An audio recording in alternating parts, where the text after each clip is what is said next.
baay'ee waan dinquutu nama tajaajilaaf waamtee konfiraansii ta'ee sagantaa sanbataa ta'ee hin beeku nama tajaajilaaf waamtee keessummaa keetii itti amantee waamtee utuu inni tajaajilaa yeroo maayikii kaaftee namichi teessiftee konfiraansii jedhame fakkaata namichi teessiftee garuu immoo namicha immoo inuma ture malee namichi deebitiin tajaajilchiifne nu maalii ta'e galchitee taatee isaan itti himne. Akkan gara gooftatti dhufee waggaa tokko kaasee tajaajila maxxansiifne waldaa guddaa keessatti kan guddadhe gooftaa fudhadhee waggaa lamaan jaarsa waldaa ta'ee filame. Erga waa'ee horii kaaftee amma tajaajiltoonni horii himatanii deemaa jiru. Amma iddoon nama hundumaa godhatee tokko godhatee hin beeku. Atiin godhatee hin beeku haasa'uu dandeessaa. Amma horii isaanii himatan kuni kan yeroo isaaniiti miti alif amma guyyaa tokko guyyaa lama guyyaa sadii yoo hojjechuu jedhanii yoo hojjechuu baatan asii hojjetanii waan argatan sana yeroo isaaniitti kaffalchiisu malee lachitti wayyaanitti kaffalchiisan miti meeshaa nutti taasise. Namoonni waaldaa birrii kennan warra itti sobduufidha. Yoo ati sobdeebii isaanii dhoksite birrii sii kennu. Warri birrii qaban warra dhugicha bukkeessa deemuu barbaadanii gonnees cinaasaa deemuu barbaadaniidha. Jechuun nama Wallaggaatti jedhamanii rakkoo qabne gara Arsiitti dhaqanii jedhamanii rakkoo qaban jiru. Isa akkasiitiin inni kun. Kan nuti waaqayyoon agaafatus immoo saba kana malee waa'ee tajaajila kana miti. Saba kana waaqayyoon daraarratti laata. Namtichuunis kan dhufe immoo waan sabni kun na bira jiruufi.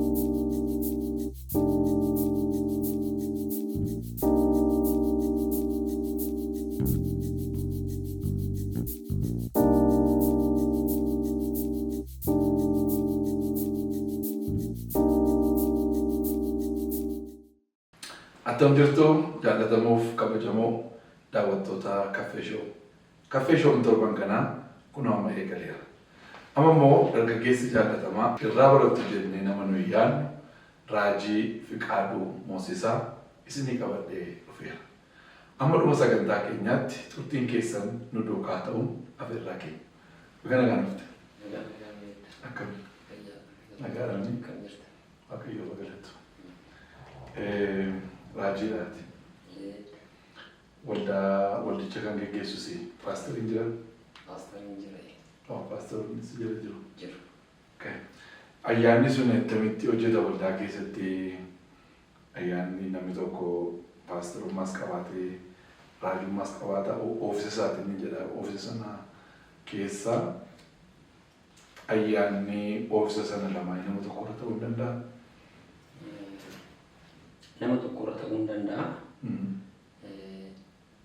Kenni sun nama keessaa jiraatu malee namni tokko kenna sana lachuu baatee oofisii lachuu gaggeessuu hin danda'u. Oofisii lachuu gaggeessuu hin danda'u. Kanaaf ammoo oofisiitti keessatti oofisa raajummaati. Oofisa raajummaati. Gaggeessummaadhaan keenyaaf gaggeessummaadhaan yoo jedhu barumsa barsiisuudha. Raajummaa bichaa nan tajaajilatu hin ta'in sagantaa barumsaa dhaabbataadhaan nan barsiisa. Raajummaadhaan sagantaa fayyinaa irratti nan tajaajila. Hooggansaan kan wal qabatu garuu paastorii tokko. Nama dubbiin waaqayyoo mul'atee fi dhaasiin jedhu namoonni bishinaanii dubbii waaqayyoo barsiisaa kan siin jedhan jiru. Egaa barsiisi ofisaatti oofisa tokko. Raajummaan immoo oofisa tokko. Kanaaf iyyuu amma Phaawulos irraa reela ayyaana isaa yoo ilaalle ayyaana baay'ee irratti agarra. Iddootti barsiisaa jedhu qabna. Iddootti namichi gurraa jedhu qabna. Inni immoo an ergamaadha jedha. Ani Phaawulos ergamaa Yesuus Kiristoos jedha yeroo dhaabbata isaa jalqabu iyyuu. Egaa barreessaadhas immoo namni. Nama tokko keessa kennaan baay'een jiraachuu danda'a. Garuu waldaan oofisuma tokko keessa oofisa tokkotti si waamte malee ati hojii baay'ee hojjechuu dandeessaa jechuudha ayyaana si bira jiru. Akkas ta'uu isaati malee. Si jemma raajii jechuun namni macaafa qulqulluu ibseen barsiisu. Museen raajummaadhaan tajaajila raajii jedhameera macaafa irratti. Kan gaggeessadha saba sooratu. Raajii jechuun himuutti sirriin isaa nama dubbii waaqayyoo qabudha. Afaan raajotaa irraa jechi hin dhabuudha. Afaan amaariffaa isaa kan biyyaataaf qaala itti haxaanidha. Yaa maallaqa ittiin beekamachaa jira. Dubbii waaqayyoo dubbachuu nama danda'u. Sagalee waaqayyoo barsiisee nama karaa dhaloota deebisuu danda'u. Nama waaqayyoo dhaloota biratti ararsuu danda'u jechuudha raajii jechuudha. Malee deemama dhufee maqaa nama waamuudhaan achi ol ka'ee akka jechuudhaan miti raajummaan. Akkasiin jala duwwaadhaan miti. Yohaannis Cuuphaan iyyuu koo raajiin akka isaatii hin kaanee Yesuusi dubartii irraa kan dhalate keessaa yoo nama akka isaatiin jiru. Raajii isa dhumaa jedhamee yommuu beekaman namoo kakkummoo fa'aa keessatti raajii isa dhumaa. Garuu namichi takka raajii dubbatee ergaa fayyinaa dabarsee seexana baasuun egaa kakkummoo fa'aa keessa iyyuu hin jiru. Hin agarturraa garuu ija jabinaan isin ijoollee mar'ataa beekamsa dhufuu jalaa akkasiin baataniif ooltaniif eenyutu isinitti hime. Egaa qalbii diddiirradhaa mootummaan waaqayyoo dhiyaateera. Lallaba jabaa akkasitti jechuudha kan inni lallabu. Garuu namichi raajii akka inni ture gooftaan keenya Yesuus Kiristoos nu barsiiseera jechuudha. Kanaaf wanta itti baay'ee sirriidha. Baay'ee waan dinquutu nama tajaajilaaf waamteedha. Konfiraansii ta'ee sagantaa sanbataa ta'ee hin beeku. Nama tajaajilaaf waamtee keessummaa keetii itti amantee waamtee utuu inni tajaajilaa yeroo maayikii kaafatee namichi teessiftee konfiraansii jedhame fakkaata. Namichi teessiftee garuu immoo namicha immoo inuma ture malee namichi deebisee tajaajilchiifne nu maalii ta'e galchite taatee isaan nutti hime. Maaltu jira yeroo tokko namoota fedhii jireenya isaanii hin beeku. Keessummaa waan ta'aniif wayitiif faarfannaa isaanii dhageenyee ta'a. Kaasittiin isaan beekna ta'a. Wayitiif immoo bara kana tajaajila fayyidaa irratti hundaa'ee jira waan ta'eef nama ati beektu nama sana fayyadu firii haasaa waan ta'eef nama akkasii si erga. Kanatti immoo affeertuu wanta kenni sun as hin jirre miti. Waan caalu saba kanaaf akka ta'uufi. Sabni immoo taa'ee nama tokko dhaggeeffatu saba caalu. Beekumsa nama qabu, isheen nama qabu, umuriis nama caaludha. Taa'ee gaafa nu dhaggeeffatu sabni keenya nuu gad ta'eef miti. Sabni waan nu godheef carraa waan keenya ta'e nu dhaggeeffata. Kanaaf waan saba sana madaalu. Safuuraa isaa ta'u, dubbii dubbannuuraa isaa ta'u, tajaajila yeroo isaa ta'u, waan saba sana caaluuf saba sana hunduraa kan dhaabanne yaaduu danda'u qaba tajaajila. Kanaaf namoonni baay'een immoo sabni taa'ee isaan dhaggeeffatu waan isaan caalu isaanii ittiin fakkaatu. Naa si'a sadii nu mudateera. Waldama kootti. Naa tokko faarfataadha, lama lallabaadha warra dhufanidha. Faarfataan kuni faarfataan baay'ee jaalladhu beekta. Faarfataa Addisuu Wayimaa qadaameen tajaajilee deeme. Qaallitti irra sagantaa qaba. Namni sun jimaata dhufee qadaamee yeroo Addisuun tajaajilus jira. Addisuu kaafar qomoo duraayyuu harkaa qabdi faarfannaa. Inni lallabaaf immoo kan affeeramee dhufee ta'ee jiru nama baay'ee jaalladhu baay'ee qabachuu raajii ishee filaadha. Jiru sagantaa sana ta'anii jiru Addisuun deemu jiru. Jimaata nu tajaajilee waan barbaadnu adeemsa saba keenyaatti himi hubachiisedha jechuudha. Jechoota akkasii kanarraa of eegi. Hojjechoota barbaachifne madaala irratti fayyadama. Faarfannaa malee faarfannaa malee yeroo haasa'u jidduu iddootti haasa'u sana dhufee haasaa ta'uu ta'in jechoota safuun qabne haasa'a. Jechoota akkasii kan dhiisi. Faarfannaas immoo itti dhuftee faarfachuu dhuftee waan ta'eef faarfannuu faarfadhu. Haaktii biraas hin barbaannu, ergaa biraas hin barbaannu. Faarfannaaf si affeerra jedhee itti miira. Qadaamis Addisuutu faarfataa jira laali. Isarraa ilaalee sanbata sagantaa bal'aa qabna. Uummata bal'aa dhufaa keessumaa baay'ee affeerrirraa waan saba sana madaalu ta'uu qabaa jedheetti. Ammas jechoonni inni sanbata ga'ee madagatti haasaadhaan fayyadamu jechoota ta'uu didanii. Barreessi fi burbiitirra kaa'ee. Dhigeetti fuunaanaan uummata ilaalaa saba kanaaf waaqayyo gaggeessa godhina kaa'eera. Namni dhufe kun immoo gala sabni kun hinaafa. Kan waaqayyo nagaa sun hin deema. Ati garuu saba akkatti tajaajiltu waaqa osatti kennis duukaa hafa. Duukaa hafa. Itti kanutti waaqayyo nagaa batus immoo saba kana malee waa'ee tajaajila kana miti. Saba kana waaqayyo daraarratti laata. Namtichuunis kan dhufe immoo waan sabni kun na bira jiruufi.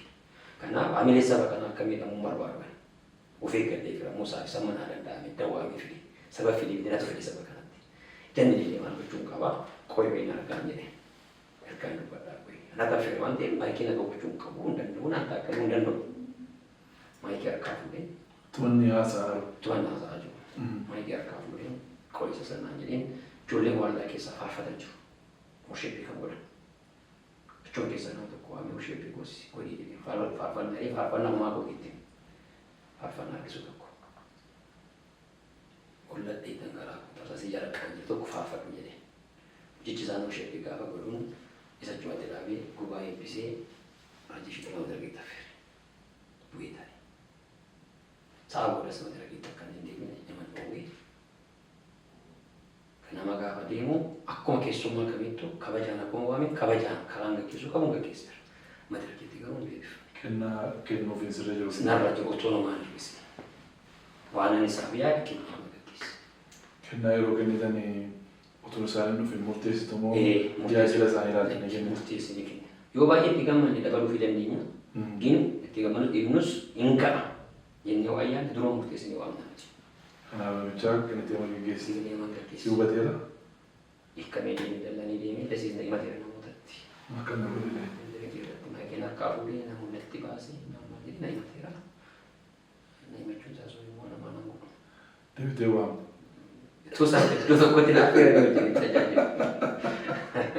Warri lamaan lallabu. Tokko immoo hamburraa namni naa erge lallabaadha.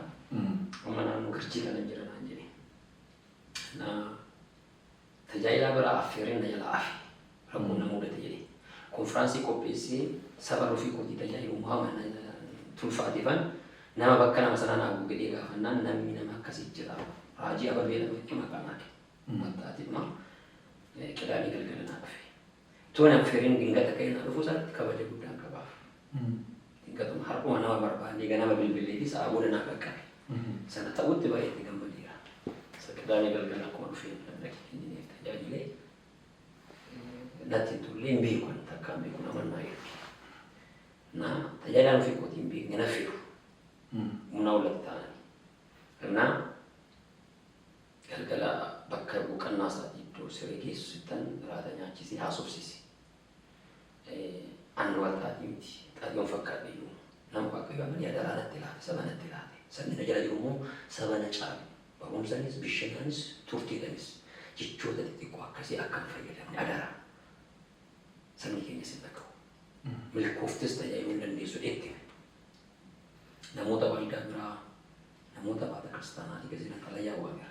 Sagantaa isaarratti akkam argaman keessumaa baay'ee jira. Sanbata ganama dargii irratti bahee jecha safuu qaba dubbate. Barreessee kaayif didi Oromiffaan tajaajilan. Namni baay'een afaan Amaariffaa dhagaa kan Oromiffaa dhageenyes jiran jedhee barbaadee isaa of eeggachuuf jedhee afaan isa dubbattoon hiika jedhee maayitii fudhee bukkee ka'e. Bukkee ka'een isa inni haasa'u dhiisee ofumaa kootiitti fufe. Afaan Amaariffaatiin? Qooyee jedheen isa. Oo isa dhaabsiftee? Isa dhaabsisee. Maali jedhe bakka uummanni gaafa nama maayitii fudhadhee mata rakeetti bahu hiyyee akka walitti buuse. Maal nama jecha dubbii waaqayyoo dubbii waaqayyoo kumoo miti jechuutuma dubbii waaqayyoo keessa hin jirre dubbatu.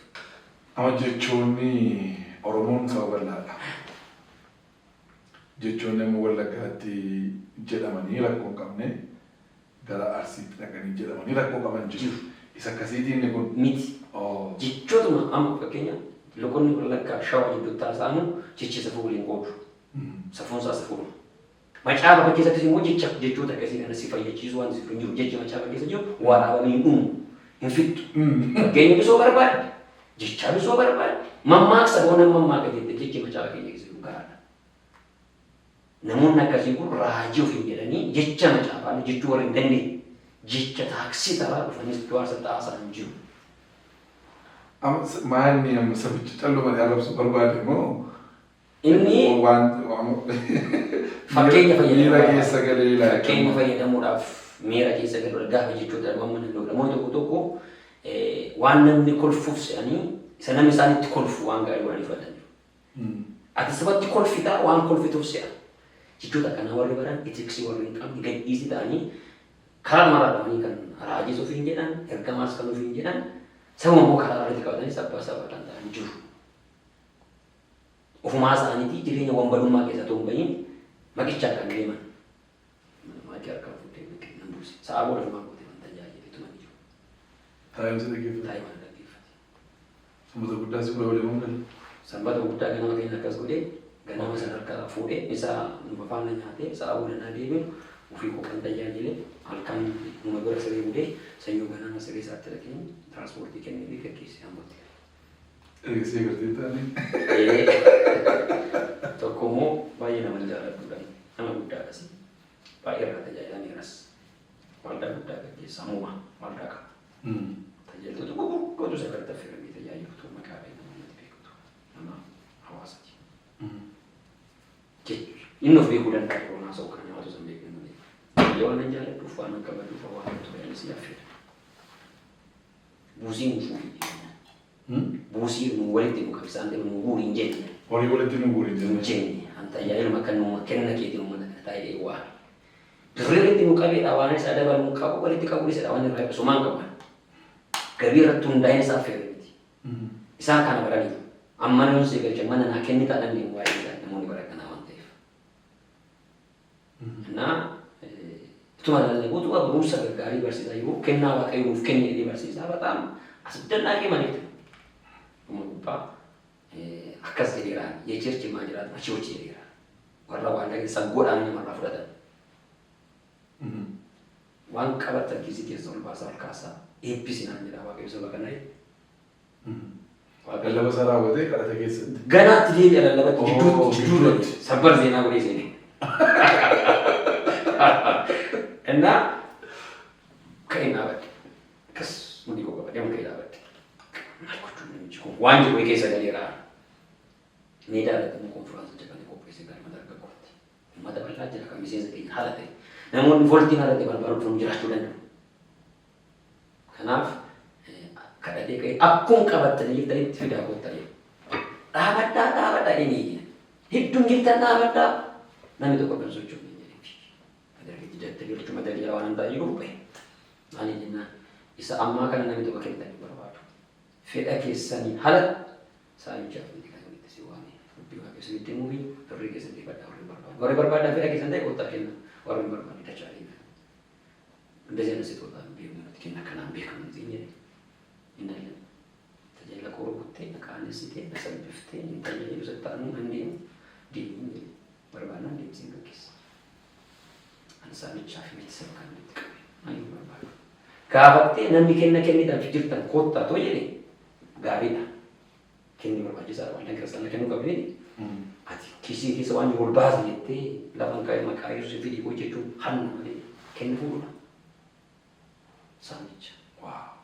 Nanaamsisee sana dhaabsisuun koo isa gufachiiseera, natti gaddeera, na himateera, na jibbeera. Saba sanaa fi magaalaan keessa jiraatutti geen hambifadhe tajaajila godhe. Maqaa gosa godhateera. Maqaan gaariin qabeenya caalanii. Kanaaf ejjennoo wangeelaaf qabu nama qabu. Biddeen quufee wangeela balleessuu irra biddeen beela'ee wangeela jiraachisuu waan hawwii godhe. Naamsisee baay'ee mufatee sagantaan isaan tajaajilu didee namni biraa dhufee tajaajilee kutaa siree isaa ciisaa oolee amantii fakkaatan sossobuu isaa sinan faarfattootas nama lama harkaa uumaa eegifu dargabbaas nama lama harkaa uumaa eegifu waan ani isaan caalifeen fuudhe miti carraan madirakii sun koo waan ta'eef fuudhe miti namoota immoo kabajaa waamee amma humni koo danda'u waan gochuu qabu godhee kabaja guddaan boo'aa Kaggeessas qaatti gammadee. Yeroo kana gootee raawwattu maaltu dhaga'ame? Galgala isaa akka waldaa raawwatee galtee cabbii keetti yeroo deebitu. Jara kana akkas gaggeessee gammachuun itti dhaga'ame.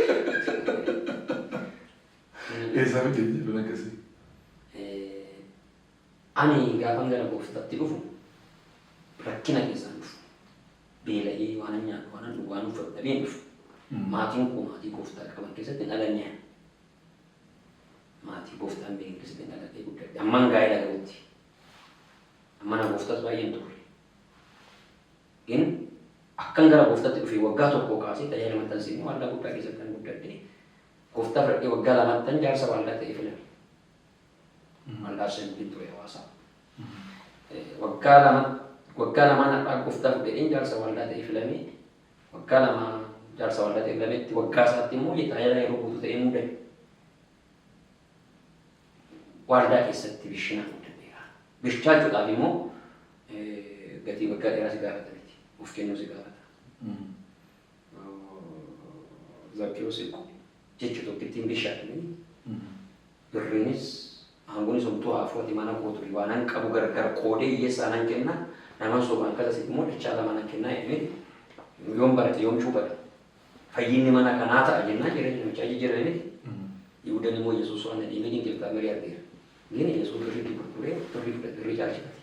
Bishinaa bitoo ta'ee Yihuudaa bilchaatee Yesuus birrii caalchifate ture. Birriin Yesuus hin caalu ture.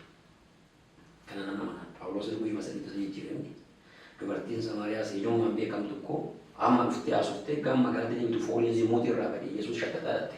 Uummata magaalaa deebiftee Yesuus agarsiisuu fidde. Tuqamuudha jijjiiramuu malee achi gangalachaa jiru miti. Kanaaf jireenya keessaa gooftaan namaa jireenya biyya lafaati. Nan dhugaa fardaan taphadhaa shabaatan ta'ee guddate. Nama reebaa kan biyyaa na baasise jalqaba isa barumsa guddina miti nama reebii baqannaadha. Yesuus nama karaa deemu maatiin koo narratti mallatteessaniiru. Yoonni nama ajjeese ittiin gaafatamu yoonni du'es nama hin gaafanne narratti farramaniiru. Maatiin iyyuu nu gatii hin qabu jedha baasira. Nama kana Yesuus dhufee si nan hojjedhaa jedhe. Yesuus kanaaf akkamitti jajjabaadha. Akkamittaan bu'aatti jijjiirradha dhugaa kanaan. Biddeen na nyaachisaniiti. Jireenya na agarsiise. Jireenya irraa arge kana immoo biddeen na jechanniisu kabaja namaatiif jechanniisu. Namis maal ta'uu dhageen sodaatu. Maal maaliif dhugaadhaaf jiraadhee Yesuusiif jechadha. Waan gochuu qabu godhee nama maal ta'uu. Kanaaf ijjannoo akkasii kana kan fudhadhee jalqabuma isaa waan jiru keessatti dogongora waldaa keessatti dhaloota gufachiisu ulfina waaqayyootiif hin taane dandee bira darba. Namoonni baay'ee maqaa naani ija jabeessa Oromiffaa maal jedhee gittir ነው ይሉኛል።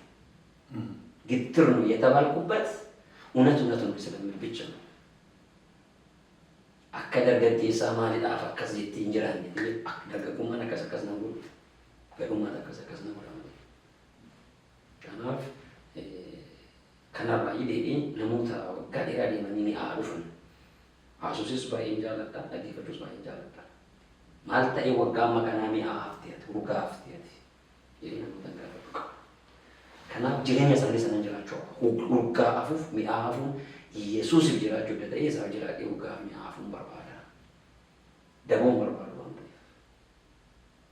Kanaaf jennuu kanarraan kan dhufu. Horichis walitti qabame kan waldaa keessaniiti. Garuu horiin karaa sirrii walitti hin qabamne, horiin akka dubbii waaqayyootti walitti hin qabamne, horii akka kakuu haaraan jedhutti namoonni itti amananii jaallatanii hin finne sirrii miti deebisaa itti baay'ee namatti hin qabamu. Paastoroonni namoonni waldaa gaggeessan akka keetii madirakii waaqoo isaanitti kennisan.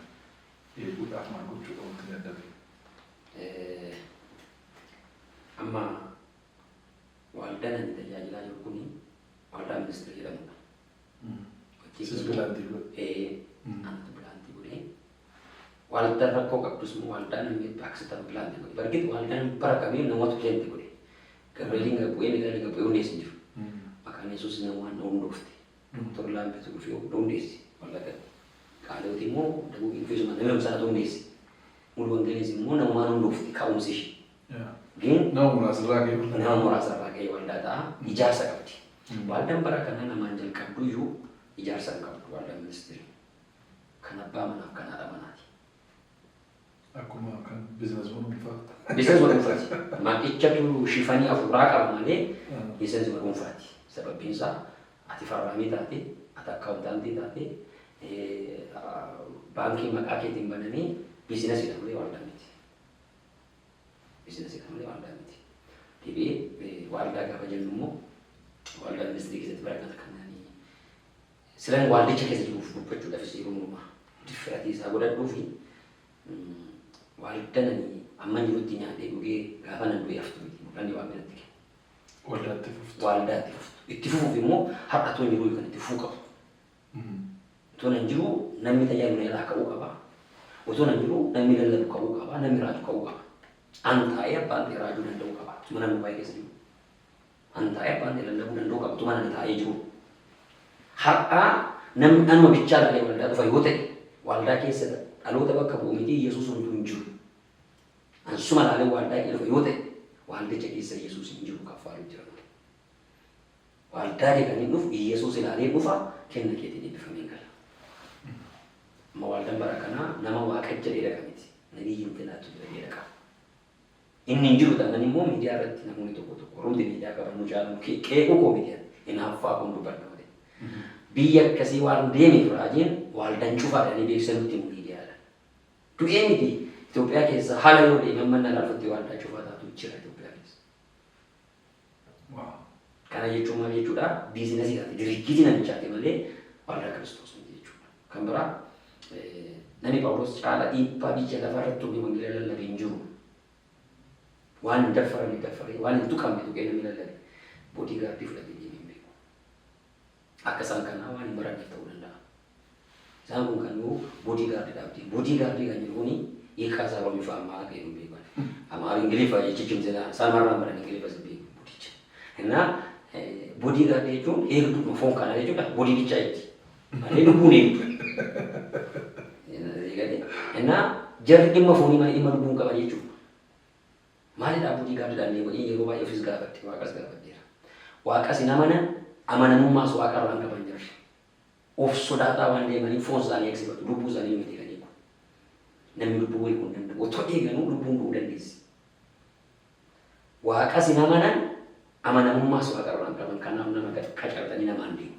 Namni isaanii immoo qacartan foon isaanii eegu boodii gaardii isaanii malee eegduu lubbuu isaanii miti. Warra dhimma lubbuu hin qabnetu lubbuu walitti qabee irratti qoosa. Dhaloonni keenya kun keessumaa sabni keenya kun saba miidhamaadha. Sababbaan qabu yoo hin jedhu difrati natti hin fakkaatu. Maaliif jennaan ameessa beekta jedhee yaada horii. Ameessa nyaachifta akkaan nasii ba'u. Nyaachiftee sirriitti gaafa nyaate helmita. Aannan gaarii kenna. Waldaan durii ameessa nyaachiftee aannan guutte keessa helmuun beektu. Itti fayyadamuun beektu. Nyaachiftees aannan guuttate ameessa jarri hin elmatti. Jarri ishee sun nyaachisuun beektu helmuu beektu. Achitti elmamee inni huqqate hundumtuu immoo isatti nyaachuun qabeetta waldaa ishee sanatti. Waldaa ishee kun nyaata qabdi waan itti elmitu hin qabdu. Helmuus hin dandeessu. Jarri isaan sun waan itti nyaachisan kooranan qaban nyaachisuu hin danda'a helmuu danda'u. Aannan keessaa dhumee amma dhiiga cuttutti keessaa harkisanii. Kan uummata keenya tajaajilaniif raajoon keenya bu'aa mataa isaaniitiin malee bu'aa uummata keenyaatiif miti. Bu'aa uummata keenyaatu ta'e waan uummata hiyyeessa kanarraa guuranii waan uummata kana fayyadu deebisanii hojjetu malee ittiin biyya lafaanii ittiin makiina addaa argatanii ittiin haadha manaa ijoollee isaanii as naanna'anii rakkoo qilleessa rakkatan haaloon ba'an ture. Irraa tajaajilamuuf dhufne miti tajaajiluuf dhufne saba kana miti. Saba maal rakkoo an beeku saban beeku saba waan nyaatee buluun qabnidha. Kiisii keessa waan qabdu fidi jedhee nan gabarii kiisii galabbatee ammanni waan qabnatu dhufuutti irraa fuudhaa. Asitti kennee koo taaksiidhaan waan godhamee lafa sa'aatii sadii lukaan deemee galamuudha. Uummanni keenya baay'ee waaqa sodaata. Uummata waaqa sodaatudha. Akka uummanni keenya waaqan sodaate kan nuti raajota bara kanaati. Uummanni keenya waaqa malee nama kadhatee beeku. Keessumaa uummanni Oromoo kadhattuu miti. Kadhannaa uummata keenya kan barsiise kadhattuu uummata keenya kan godhe raajota bara kanaati. Amma uummanni keenya kadhattuu ta'e kadhaa bare. Eessatti kadhaa bare beektaa wallaatti kadhaa. Uummata keenya kadhatanii kadhaa barsiisanii waan qaburraa guuranii helmanii kadhatanii jijjiiran tsalliyanii hin sooroman ofiif ittiin sooromu uummata irraa isaan sooroman uummanni keenya isaanii hin sooromne. Phaawulos maal jedhe ofii yoomuu illee baay'ee isaanii badhaadhaa dhogoon irraa jedhe. Uummata keenya iyyoomsanii qullaa dhaabanii daakuu dhaabanii galchanii hir'isisu. Eessaa fidan isaan? Haala dhaqanii hin fidne faranjiin ittiin dhufu uummatuma hiyyeessa kanarraa funaannatanii ittiin sooromaniiti. Uummatuma kana immoo daakuu sii kenninaa hiriirii jedhani. Gaafa hiriirii daakuu fudhatu immoo footoo isaanii itti galfatanii kennuuf. Kan harki kee mirgaa kennu harki kee bitaa hin beekin hin jiru macaan. Oo dhoksatti gargaara maal rakkoo qaba. Uummata koo beela inaan gargaara wayii namaa dhoksee hin gargaara. Ittiin uummata kana nagadatanii karaa mootummaa lafa wayii argachuu maqaa argachuu, karaa beekamtii argachuu, isa wangeela dhiibbaa nuyi daakuudhaan dhiibbaa uumuudhaaf uummata keenya nagadatu, uummata keenya miidhu. Kanaaf amma naa danda'ametti iddoo biraa ga'uu ni waan naan eeyyamneef madaraka keenya akka jiru irratti uummata namni jiru irratti dhiibbaa uummanni keenya waan namni itti kennan dhumaan keenya gochuun barbaada. Isa harka jiru. Maaliin nyaanni kun haxaamuu naan ta'u namni nyaata kana qopheesse nama akkamiiti? Ogeessa moo ogeessa miti? Baalteta moo baalteta miti? Jedhee uummanni keenya waan nyaatu akka dabaabatee nyaatu barbaada yaadii qofa kana. Kanaaf koo uummata kootiis qaba, deemuus qaba, dhugaa wangeelaa keessa godhu sanas immoo utuu hin jedhamisin uummata kanaaf amma naa danda'ametti immoo barbaada. Uummanni keenya rakkataadhas rakkisaadhas. Jecha bitaa namatti kan dubbadhe rakkataadhas rakkisaadhas. Rakkataadha kan hin jedheefi akka nama warra uummata biraa fakkeessee jiraachuu hin danda'u. Waa argachuudha, waa nyaachuudha. Uummanni kun of jijjiiruu hin danda'u, of geeddaruu hin danda'u, eenyummaa isaa ganuu hin danda'u. Karaa kamiin ta'uu ilaalte kun rakkisaadha. Akka barbaadde gochuudhaaf si rakkisa. Rakkataadha moo kan isin jedhee maal inni waan barbaadan ta'uu hin dandeenye waan argachuu qabu argatu. Karaa kamiin karaa mootummaa waan argachuu qabu argatu, karaa amantii waan argachuu qabu argatu. Biyya biraatti kiiloomeetira meeqa deemee dhufee asitti waldaan irratti jammaree lafa mootummaa irraa fudhatee addaraasha ijaarratee jiraata as keessa. Asitti dhalannee guddannee lafa mootummaa irraa fudhannee addaraasha ijaarree qabeenya horachuu hin dandeenye. Nuti mana kiraa kaffalachuu dadhabnee rakkannaan makiinaa jalaa asumatti dhufee asitti. Maal godhee uummata kana mooksee abbaalee sobee fakkeessee waan ta'u ta'ee hergamtuu ta'ee ergaa waaqayyoo isa fakkeessee ergaa namaa asitti himaa iddoo garaasaa qaba. Ani immoo kana barbaadu. Uummanni gosa akka kana baruu barbaadu. Isan harka jiru isa waaqayyoon itti kennisaa akkasuma baruu barbaadu. Namni tokko gaafa isaan tajaajiluu dhufu ofii moo dhufe moo wangeela moo dhufe mooksuu dhufe moo dhugaatti moo dhufe dhaloota kana baree adda baafatee deemu katabuu barbaada. Kanaaf waldaan bara kana jirtu raajoonni bara kana jiranii waan hin jedhee isaan ibsuun dhaba malee hundumti akka kana jechuu koomiti harka irra caalan gaba akkasuma. Harka irra caalan isaanii akkasuma. Uummata kanaaf dhimama. Uummata kanaaf dhimama yoo jedhu ati amma fakkeenyaa bara sagantaatti si arge akkasuma darbe. Galee waaqeffadhu uummata wajjin jettee waaqeffannaadha gaafa deegaltu si arge. Uummata tajaajiluuf qophooftu dursitee hojii waaqeffachuu dhufti. Kan waaqeffadhaa jechuun kan jecha kana naan jettu dhageera. Isaan garuu uummata wajjin waaqeffachuu barbaada. Biiroo taa'anii yeroo sa'aatiin isaan madarakeetti ol ba'an ga'e namni lama dura seenee namni lama duuban dhufee dhufan jedhanii akka galan akkuma galanii madarakeetti ol ba'u waan haasa'aniit namoonni hundumtuu haadhunuuf kadhuun kadhatu jedhanii isa madarake irraa buusanii baasu. Biyya keenyatti waan akkana qaalluu godhatu. Qaalluun beeka kanatti. Yesuus akkana tuttuqamee qaqqabamee namni isa tuqee gammadee mucaa jedhee miti kan tajaajilaa deemu. Jara isaan kana uummata irraa maaltu isaan fageesse dantaa uummata waan hin qabneef. Biirootti dhaqee nama mariisitoo ittiin mariisittu yoo nama qabeenya qabtu isaan dhiyaachuu danda'a. Nama birrii kennuu danda'u isaan dhiyaachuu danda'a. Haadha tokko toshee waan miidhaa kana jiru. Wallaggaa biyya kanatti galan. Haaluma nageenya jiru kanaan dhufan. Maatii kiristaana keessatti turanidha. Maatii guddatanii ijoolleen ishee buna baratanii duuba guddaa jiranidhas haati kun. Nama wangeela hin beekne nama amantii hin beekneeti. Rakkannaan raajota kana namoota isaan namaa kadhatan dhukkubsataa kadhatan kan bira dheedanii dhaquu barbaadan geessan hospitaala baasanii. Maqaa isaa dhaquu barbaadan nama miidiyaa qabu. Dhugaa baatee waan isaanii natti himatan. Nama dhaqanii guyyaa sagantaan hin jirre isa barbaadee dhufu maali nama meelaa dhukkubaa akkanatti dhufanii nama biyya alaa jirutu akka sirra dhufu godhee jedhanii itti himatan. Nama biyya alaa jiru maqaa gooftee malee ibsinaa sun sirna warra ashaabota jiraniiru. Kanaaf gaafa dhufanii galanii dura biiroodha jira raajiin jedhanii dubbisanii dhufanii gaafatanii itti himaa dhufanidha nama alaa qabaatanii. Na dura biiroodha qaatii birrii 5,000 kaffalaa jedhe. Manni yaalatu garra akka manni yaalaa tajaajila beekumsa isaa qabdaati. Itoo birrii sin kaffalchiise si yaala yaalamtee dakaatee waa'ee birrii keessa galtaati. Birrii meeqa qabda inni nama yaala manni yaala yaala. Iddati yaalamtee wacii birrii si gaafata.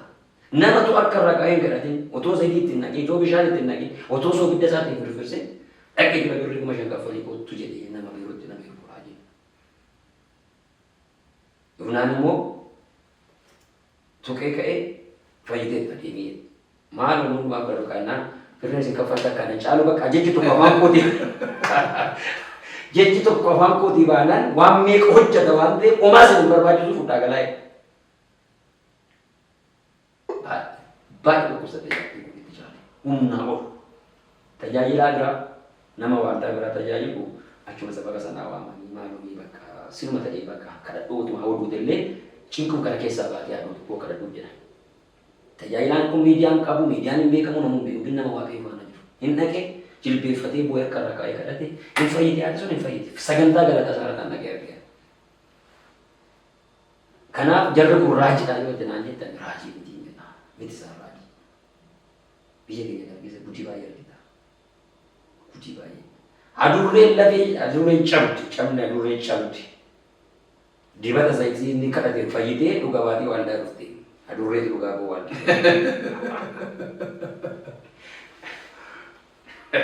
innaa warra maayikii isaan jala baatanii deemantu adurreedhanii deemi kaa jedhaan deemi mali dhaqee adurreedhaan miidiyaa irratti mul'ate bal chaanaaliidhaan mana kootaa'in argee amma kana warra namatti qoosan warra ulfina waaqayyotti qoosan warra dhaloota kanatti saba miskiinii kanatti qoosantu Itoophiyaa keessa guuti malee warra mata keenya fayyadanii miti. Kanaaf isaan isa bara sanamman raajiin dhufee maayikii harkaa fuudhe siin jedhu kun iddoo baay'ee tajaajila ammas Finfinnee kana keessa jira galeera Finfinnee kana mataa filatee deemaa suufii kan uffatee deemaa qabu isaan iddootti fudhatama qaban jechi isaa sun iddootti namni kolfuuf itti ho'isuuf jira. Ana biratti gin hin ta'u. Komeediyoon barbaade filfiluun akka jira baay'eetti. Nama dubbii waaqayyoo dubbatu nama Kiristoos agarsiisu jedhee waama malee nama komeediyoo jedhu jedhee waama. Kanaaf rakkoodha. Kanaafuu gaggeessitoonni hundumtuu waldaa isaanii eeguu qabu. Saba waaqayyootti kenne kana nyaata sirrii namoota nyaachisan ilaalanii fiduu qabu. Erga waa'ee horii kaafte amma tajaajiltoonni horii himatanii deemaa jiru. Amma iddoon nama hundumaa godhatee tokko godhatee hin beeku. Atiin godhatee hin beeku haasa'uu dandeessa. Amma horii isaanii watan kuni kan yeroo isaaniiti miti alifama guyyaa tokko guyyaa lama guyyaa sadii yoo rachooranii yoo chooluu baatan asii hojjetanii waan argatan sana yeroo isaaniitti kaffalchiisu malee lachittoo ayyaanatti kaffalchiisan miti misirraa nutti taasise. Waan ulfaataa na gaafatti akkamitti akkasii dhiyeessuun beeku yoon jedhu namoonni baay'een akkana irratti qaangoodha wantichi beekta maaliif jenna namoonni baay'ee kana keessa jiru waan ta'eef ani godhu ofirraa hin qabu. Dhalootatti tajaajiltee waan isaan sii kennu fudhatte. Yoo naa kennu baatan iyyuu nan gala. Waan rakkoo qabdi qabdi. Jireenyi keerraa afaadha. Uumaan qabu. Garuu homaan qabuttee namticha mootu. Uumaan qabu wanti jedhamu isa jechaaf jedhamu otoo hin ta'in uumaan qabu. Ijoollee qaba. Ijoollee ja'an qaba. Oogaa. Mucaa torbaffaa mucaa akka abbaan qabnu waaqayyo kan naa kenne nan guddisaa ijoollee torban qaba. Akkuma kootiin of waamni natu barsiisaa na bira jiraatti namoonni baay'een beeku koodhuman jedha. Ishee hojjedhaa yoo torban qaba. Mana kiraan kaffalee jiraadha. Waldaan mindaa birrii 5,000 kaffalti. 5,000 kaffalti waldaa keenya. 5,000 mana keenya kaffala? Hin kaffalu. 11,000 kaffala mana kiraa. Kiraa. Jarjii keenya waan beektu gaafachuu dandeessa. Nusu bu'aa ta'eef. Innaa birrii 500 koonoo koonachumatti kuta. 5,000 5,500 fudhadhu. Isuma gaaftee fuudhee galu guyyaa muraasa. Nan kenna namootaaf. Waaqayyo kenna jiraachisa. Akkamitti akkana jiraachisuun beeku jiraachisaa jira. Ijoolleen koo sadan isaanii mana barumsa dhuunfaa qoratu kaffalee. Naa hojiin guguddaadha amma kana tilmaama nama barbaachisu yeroo akkatti gargaaramuudhaaf. Garuu mana barumsatti ijoolleen koo ari'anii hin beekanii guyyaa kifiyyaa natti darbee fatanaa irraan teessu xalayyaatti ni alaan barreessine ijoolleen koo waaqessan muusaan eebbisee boqosuuf tokkoffaa dhufnu fagu. Akka garaa isaaniitti jiraachuu baatan iyyuu jiraachaa jiru baratu waaqayyo naa gargaaraan uffata fuuldaan deemanii akkuma daa'ima namaa isaanii harkatti baatanii nama laatu. Akka kan namoo biraa nyaata akka qayyaranii baachuu baatan iyyuu roozin makuroonii firfirii nama. Kanaaf gaggeessaa waaqayyo beektaa jechuudha. Beeka sirreeffan beeka. Takka liqeeffadhee duubii fudheen namni jalaa hin alaaleen beeku akka ja'a lama kanaa jiraatedha. Iddoo biraattis waaqayyo na jiraachisa. Konfiraansii waa feeramee deemee darab cheekii naa barreessitee waan adda kanumaa birraa qaba. Anammoo kan na barbaachisu cheekii sun ta'e tiraanspoortiin ittiin galu ture. Tiraanspoortii harka irraa tun qabaachuu barreessu waan ittiin galu qabu ture. Hin qaba jechuun waan daamanii hin deemu. Tiraanspoortiin deemus gaafa deemu ka'e waaqayyo naa fidaa karaa ta'e akka deema kiisii kee balee deema. Cheekiin sun jira itti gammabaa wakkaa darbeera. Horiin hin jiru keessa. Ture. Waldaan kana gootu jirti. Maaliif gooti waaqatu gaafa kana miti.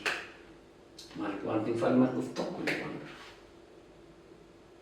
Waan isaan naa barreessan san torbee sana keessa waaqayyo karaa biraa naa kenneera. Tuun tajaajila naqe mana koo na waamee bakka keessoon koo na guutee birri naa kenne namni biraa deemeera. Namni baay'een tinni dhufeenya baay'een qaba. Birri isaan naa barreessan sana naa kenne.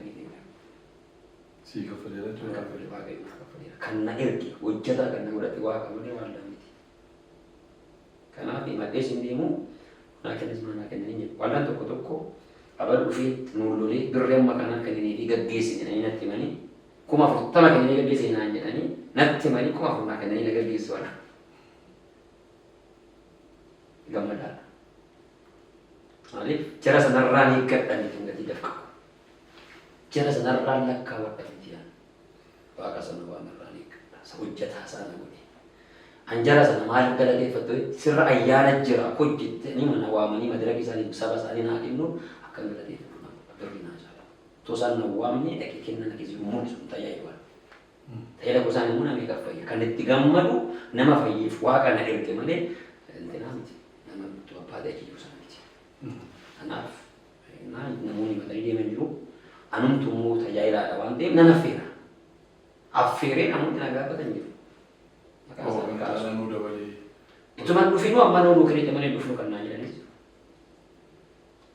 Dhufanii immoo tunatti namni tajaajilaadha.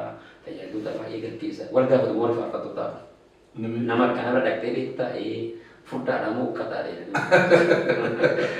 Naa wal gaggafatanii na bira dhufee walitti himan warra konfiraansii irratti dhufanii inni sagantaa ebilee dhufee akka konfiraansiitti gaggeessitu. Eeyyanii maddee dhufuu didee fi warra kaanii akkasitti kennitee gaggeessaa namaa akka ta'e gaggeessitee na gaafate.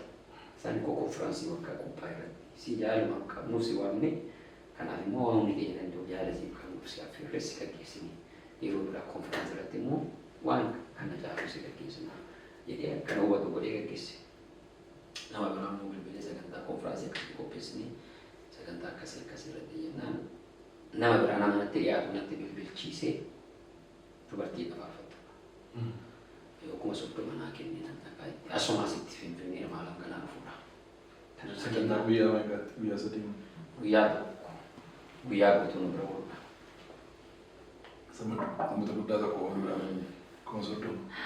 Qidaalee sa'aa booda dhaqee tajaajilee sanbata kana nama tajaajilee deema. Madirakii nama tajaajiluudhaaf kuma soddoma. Kenninuufis hin barbaannus jedhe. Tarii sababii waldoonni tokko tokko hin kennineefitu gara kanaatti dhufame amma namni baay'ee miindaa qabanii keessumatti faarfattoonni kuni kanuma duwwaadha kan isaan qabanii yeroo achi ga'anii waldaan akkuma amma jettee yookaan dalakkichee kilaattiif waan horiin irra hin jirre yookaan immoo horii xinnootti kenniti tiraanspoorteeshinii minyaadhaa maal kun jira isa malee homaan qabanii kanarraa kaanii akkas ta'an jettee yaaddamu maali? Kan ta'an rakkinarraa kaanii akka ta'an naa gala. Garuu tajaajila jireenya ittiin fooyyeffachuuf biddeen ittiin nyaachuuf waan biyya lafaa kanatti mijeeffachuuf tajaajila miti. Ergama kanatti kennine sana galmaan gahuuf tajaajila. Faarfataan mindaan qabu hojii biraa qabu hojjechuu danda'a. Tu hojjetu tajaajiluu danda'a. Sabni sarabbisuu hin jiru ta'e, yookaan utuun barsiisuu ta'e, cuuphaan barsiisuu ta'e, uumaan hojjetu ta'e, mana bunaa taa'aa ulee gaafa bilbilaniif meeqa kennitu jechuun hojii isaa hojjetaa ayyaana isaa sanaan saba sanarratti dhaqee tun mul'achuun gahaadha waan ayyaana. Ifnoo lama jimaataatti hojjechuu jiru. Hojjechuu danda'a.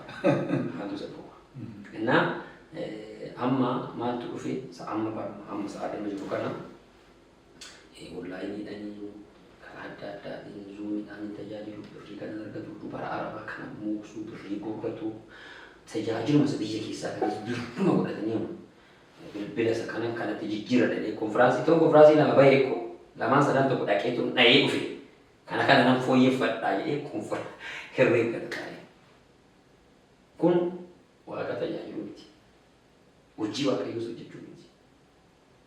Yoo kennan haa kennan olii sanaa dhiisa. Lakki immoo adeemsa kana keessatti milkaa'ina lubbuun boqonnaa qabu yoo ta'e hojjechuun qaba. Makiinaa kireeffatee bituu dhagahaa hojjechuu danda'u qaba. Mana bunaa kan dhiirri mana bunaa dabbisee gurguratamaa rakkoo qaba. Hojjechuu danda'u qaba. Malee sidanumaa mindaa hin qabneef sidanumaa jireenya koo waan biraa waan ittiin gaggeessu hin qabne jedhee waldaa kiristaanaa irratti dhaqee waan hin taane hojjechuun gaarii ta'a. Deeggarwaan. Gara dhumaatti fidaan jira yeroo tokko konfiraansii qopheessitee tokko konfiraansii gaggeessitu gidduutti poolisiin si waamee si qorachuu jalqabee jiru. Siyaasa hojjetta? Siyaasa hojjettu. Hin beekus. Siyaasa hojjetta? Hin beeku. Waama siyaasa hin beeku. Garuu waa'ee siyaasaa hin beeku jechuun immoo eenyummaa kan beeku jechuudha. Macaan nuti tarkaa qabnu humaasaa siyaasa. Maaliif hojii mootummaa lama jidduu jiru hojjedha. Mootummaa waaqaaf mootummaa dukkanaa gidduu. Jechoonni barreeffama kun immoo jechoota baay'ee of keessaa qabu. Jechoonni of keessaa qabu immoo yeroo baay'een isaa moototaa wal qabata. Moototaa wal qabata. Yeroo tokko na yaadadhaa Dooktor Abiyyi karaa gootiin dhufne isuma dhufuudhaa jiru komaandii poostii dhumaatu jira labsame. Aristii konfiraansii baase. Kadhadhee baasan malee yaada maal jedhu laa jedhee baasaniiti. Waa bira jiru bateen godhan. Mootota irraa sagalee kuni irraa reessi dhaalchisa kan jedhu. Irraa reessi dhaalchisa. Jedha. Kan jedhuun Oromeeffaan isaa Amaariffaan isaa Aristii isaa barreessanii poostara laxxafu. Dooktor Abiyyi karaa gootiin dhufne jedhee. Poostara ijoollee poostara laxxaftu qaban. Irraa reessa. Qabanii gaafatan.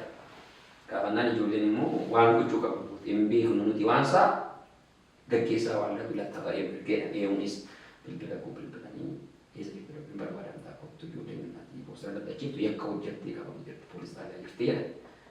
Natu erge waan ta'eef qabamuun isaanii sun waan ariifachiiseef yakka maal eeggatanii wayittiin nama tuddoo itti laxxafanii ittiin lolii keessa waan hin galeef fiigee dhaqe. Yoon naquu qaba. Maanni maal jechuu barbaadde koomaandarii tokko na gaafate. Oromifumaan na gaafate latanii toni taasisaa jiru humni wayina keessa dhufe.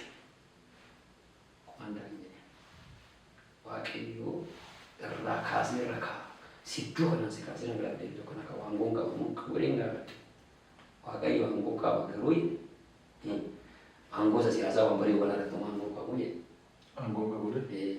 Teksii macaa irraa baasee dubbisee lubbuu kee irratti waangoo qaba teessoo fi kana irratti miti. Ani garuu kan inni jedheef macaa isa kana jedhee teksii dubbiseef kutaa macaaficha baasee. Amma eenyurraa teessisaree na jedhe. Asitti. Waaqayyo waan gurmaan beeka si'uu si aree nama biraas fida. Mootummaan madii waree mootummaa biraa fida. Ani garuu kan hin barreesseef seexanaan ofitti fudhatu ta'a ishee ibsiin ta'an jedhee. Ijoolleedhaan deemalee amaantu biyyadee xiqqoo ture naasuusii gannadise. Kun konfiraansiin torbee kana kan ta'udha.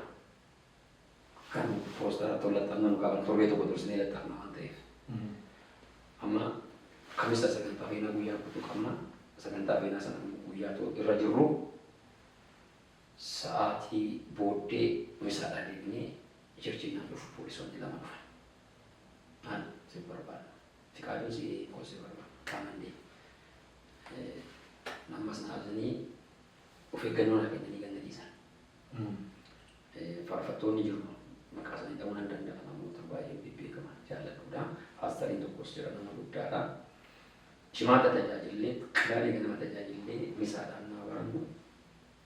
Isaaniin keessummoota iddoon isaa keessaa hidheen duubatti waan tokko sirreessu kan nanaaf dhufanii qaban ammas. Mata duree sana irratti si'a sadaffaa. Si'a sadaffaa.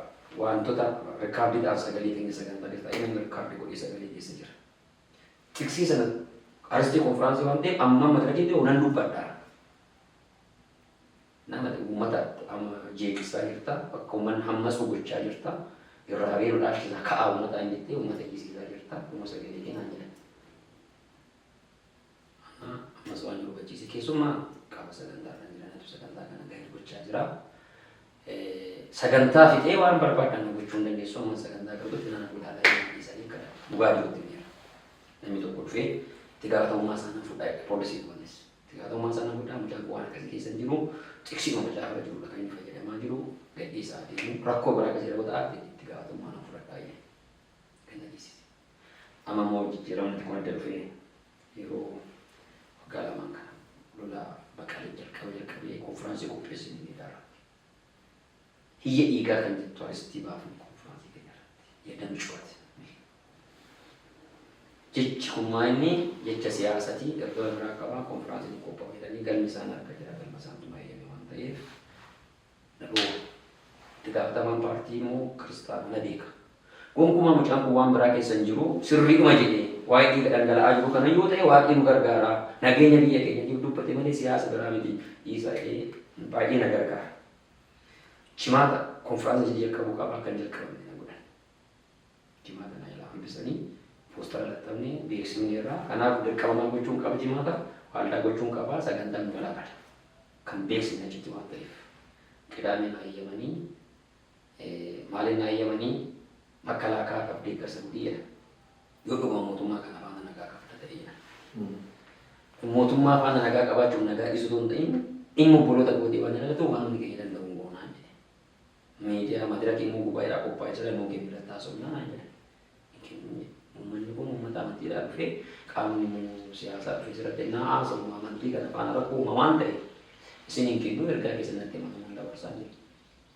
Ammas amantiidhaa uumamee konfiraansiin guyyaa lachuutti gaggeeffamee xumurame sanbata isaa nadeeshitaa ture kan tajaajile karaa nagaa xumurre galle. Waaw! Seelaa si mudate jechuudha. Seelaa mana mudate kun dhugaa jiru. Deeksanii waan dubbadhuuf namootatti siyaasa fakkaata malee siyaasa sin beeku siyaasa keessa sin jiru yeroo hundumaa kennu baraftee uummata keenya miidhama uummata keenya irratti xiyyeeffatee dubbadha waan keessa goofisuudhaan waliin dubbadha. Waan keessa qoona goofti hafuura wal qabate waan biraatiin kaasu shakkii barsiiseen ture. Waa'ee Yohaanis Cuuphaa. Shakkii. Mata duree jedhu barumsa barsiiseen ture. Waggaa arfan kofiidii keessa kofiidii waldaa cufee osoo jiru saawwan siistemii dhiisee waldatti barumsa barsiisaa ture ji'a sadiif. Uummanni dhufee maseeraan maaksii kennee istaaliin isaanii eeggataa ture jechuudha. Shakkii kan jedhu sana barsiisaa ture naasa. Sirbisiin baay'ee miseensi waldaa keenyaa kana beeka. Sirbi maali? Sirbi shakkii tokko sirbamee ture. Sirbi deemu. Sana booddee Sirraa fudhatee. Anoomni barumsa kana gaafa barsiisu waa'ee mootummaa wal qabate waa'ee doktora Abiyyi wal qabate ni kan barsiise. Garuu waan dhufee akka uummanni keenya akka hojii hojii barbaadu uummanni kun yoo jedhu uummanni keenya jiran uummata Oromoo bicha kan xiyyeeffate haasaa miti. Uummata amanee waan dhagisee godhate xiyyeeffate. Warra gaggeessu. Uummata waa galee fi godhu waan godhe immoo maaf akka godhe beeku godhee ka'een gaabbiin akka ta'uun barbaada. Waanan gochuu qabu yaadiin godhaa deebiin gaabbaadha. Yoon du'es akka du'a fidu beekeen godhaa maafan du'aa hin jedhu. Uummannis kan akka kunuun barbaada. An shakkii jedhee kan hin barsiise. Namni maal ta'eeti waan itti amane deebi'ee shakkaa irratti barsiisina. Mootummaa kan itti amane uummanni deebi'ee shakkuu danda'a shakkee tures. Waan irraa eege qabatu jechuudha uummanni mootummaa. Waan irraa eege sana hin arganne taanaan hin shakka. An akkas jedheen ture lakkaa mitii jedha. Maaliif jennaan ofiif yaade waan ta'eef. Sirbayyuu isaantu waan sana yaade malee inni miti bara. Kaaffeen akkas jedhee si yaadeen akkan si yaade yoo ta'u diddi na ta'u akkas si yaade malee si mayyoo akkas miti. Akkana si yaade immoo naa ta'uu qabda jedhee si eeguudha. Akkuma taatetti waan naa gochuu qabda kanaa gochuun barbaada. Kanaaf mootummaa kanarraa waan si'ee barbaade qabu manni. Waan ofii fedhe wayii waan barbaade qabu. Waan ani inni fedhe kana mootummaan kun immoo hin godhuuf. Mootummaan immoo yaada mataa isaa godha waan ta'eef. Waan fedhe waan irraa dhabneef shakkine. Gootanii shakkuu danda'an mirga isaa. Silumayyuu akkasitti yaaduun dogongora isaa ture hin jedhaan. Akkanatti fakkaatatti isa yaaduun qabu. Akka inni fakkaatutti isa laalamanii. Kanaaf akka inni fakkaatutti isa laalutu guddummaadha. Cawummaadha malee akka nuti yaadatti isa laaluun anaa guddummaa miti. Isa gaafachuu wayyaa Ofii akkasii Jechee. iddoon hin qabne kennuufii irra waan inni sii kennuu hin dandeenye irraa eeggachuurra maallaa gochuu dandeessaa. Humni kee hammamii, beekumsi kee hammamii, hubannaan kee hammamii, tajaajila hammamii kennuu dandeessaa jettee gaafachuu wayyaa jechuudha.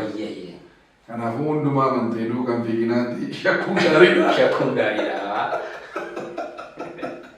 Inni sin jajjanis sirrii ta'uu dhiisa, inni sin komattanis hamaa ta'uu dhiisa. Dhaabadhaatii akka nama sammuu qabutti yaada. Kana gaafa barsiisu namoonni tokko tokko waan hin taane keessa galaa jira naan jedhu. Waan hin taane keessa galaa jira miti. Waan hin taane keessa kan galleen barsiisaa jira malee. Namoonni akka waan hin taane keessa hin galleen barsiisaa jira malee yookaan waan hin taane keessa galaa jira miti. Daffaaridha. Namoonni qaama mootummaa ta'an afaan waldaa keenya keessatti waaqeffatan jiru. Daffaaridha.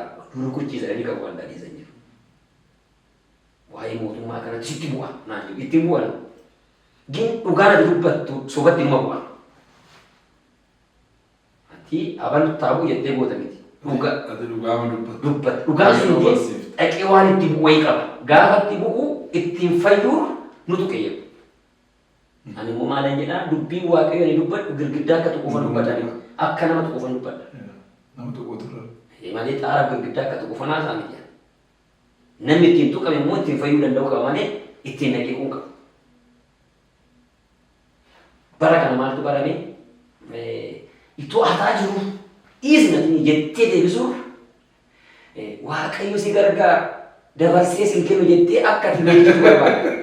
Akkamitti dabarsee kennu waaqayyo qullaa dhaabee kenna malee. Kanaaf warra akkasii sana barbaadu isaanis dhoksuudhaan warra tuwisuuf akka atu argitee akka itti tuwiftuu barbaada. Tajaajilaa jala dhufanii tuwisiifatu. Ani immoo itti nuffisu irraan jallaasaa qabde. Lakki yoo jedhe dhufuu haadhiisu. Maaliif waaqayyo na gaafata akkas jedhe Maatiyoos dubbii haqa dubbattan kamisaa dhufee bara dhumaa deebiitti laattu waan amma dura waaqayyotti deebiitti laachuu hin dandeenye hojjetu sin dubbadhus. Yoo akkas godhe immoo amma mijaa'anii qulqulluun mallattoo bara dhumaa yeroo kaa'u namoota waan gurra isaaniitti tolu haasa'an isin fichisiifatudha. Amma I think bara sana keessa waan jiru fakkaata. Yeroo takka ittiin waan cimaasutu ammoo namni deemee rukuchiisa jedhanii amantoonni dhufuun didanii dhimma miseensa baay'inaan qabdu. Maaltu jira?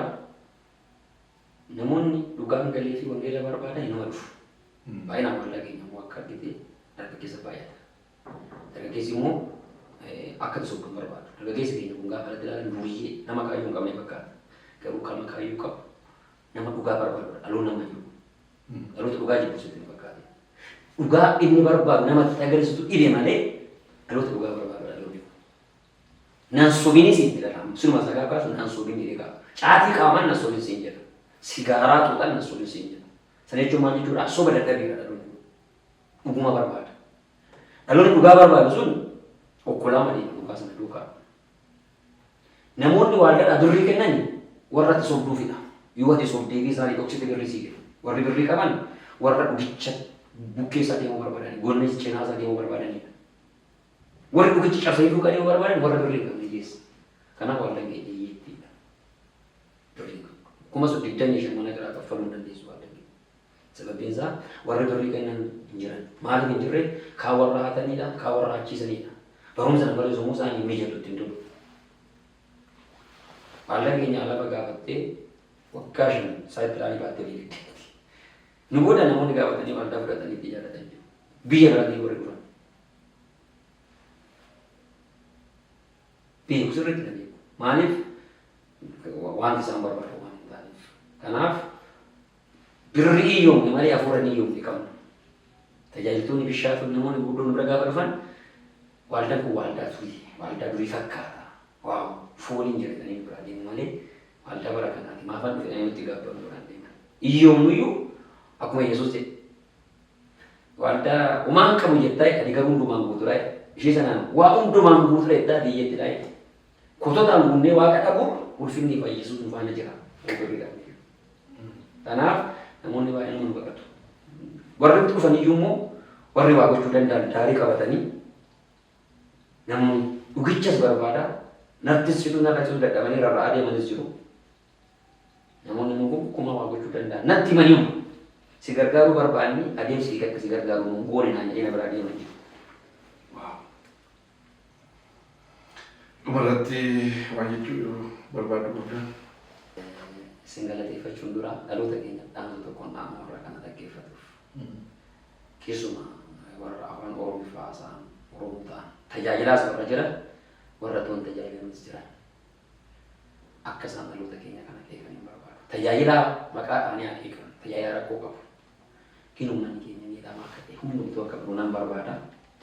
Uummata keenyaaf immoo namoonni quuqaman hojii jiraatan namoonni yaadaan hojii jiraatan waan uummanni keenya ittiin danda'u gochuuf waan uummanni kun ittiin tokko gochuuf akka hojjetan nan barbaada. Uummata keenya goduuf lagaa waan uummata keenya quuqamamu akkaatanii namoonni uummata keenya gargar fageessan keenya ta'uu danda'u gina afaan keenya haasa'aa wal jira akka uummata keenya keessan baay'ee barbaada. Uummanni keenya miidhamaadha. Amileen isaa miidhamaadha. Dinagdeen isaa miidhamaadha. Afuurri isaa miidhamaadha. Uummata waan hundaan miidhamee jiru amileen miidhamee dinagdeen miidhamee afuuraan miidhamee jiru kana akka isaan gargar baasan gargar qoodan hin barbaadu. Nu dhiisaa uummata keenya dhiisaa jechuun barbaada. Baay'ee ulfaadhu. Isin immoo akkuma kanatti miidiyaa baay'een sodaadha. Miidiyaa irratti yeroo lama sadii carraa argadheera. Kanaaf carraa naa kennuu keetiif waan keessa bu'u akka naasuuf asna waan keetiif kabaja guddaa galata guddaa siif qaba. Baay'een si jaalladha baay'een si kabaja ulfaadhu galata. Ulfaadhu yeroo galaatti dhuftee dubbii jajjabaa namoonni dubbachuun barbaadu waan dubbattee fi baay'ee si galateeffadha. Deemtee dhuftee dubbattee yaada ammasii yeroo kennumaaf ulfaadhu. Kabajamoo daawwattoota Caffee Show buleessa keenyaa Raajii fi Qaaduu Duukaa yeroo gaariif dinqisiisaa akkasiin qabaattan abdiin godha. Torbee dhufu keessummaa kabiraa isiniif hinnee dhufna. Ergaan kun namoota bira akka inni ga'u yoo barbaadan namoota firoota keessan maatii keessanii firaa isiniin jenna. Nama keessummaa goone isiniif hinnu torban isatti aanutti jechuu kooti nu barreessa. Yoo dandeenye abbaan sun fedha yoo qabaate isiniif hinnee dhufna. Torban haaraa keessummaa biraa qabannee amma dhufnutti nagaan turaa isiniin jenna. Waaqayyo sana eebbisu.